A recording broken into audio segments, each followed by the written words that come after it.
Dar vienas dalykas, kodėl moterys kontroliuoja, tai jom trūksta meilės, kurios negavo vaikystėje. Ir kai moteris savęs nevertina, nemyli, jinai nesupranta, kad jinai jau dabar yra vertinga.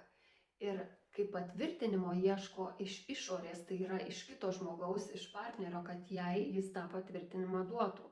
Ir jeigu jinai jo negauna, ji pati išprovokuoja tą kaip kompensaciją savo valdžios ir kontrolės įrodymu. Asmeninėme gyvenime tokia moteris renkasi vyrą, kuris turi priklausomybių, tokių pavyzdžiui kaip alkoholio arba narkotikų priklausomybės arba infantilius vyrus, tie, kurie nesugeba susirasti darbo, nesugeba susirasti gyvenamųjų patalpų ir jinai prisima atsakomybę ant savo pečių. Nes jinai šitą modelį išmoko savo šeimoje ir matė, kaip mama tą darė.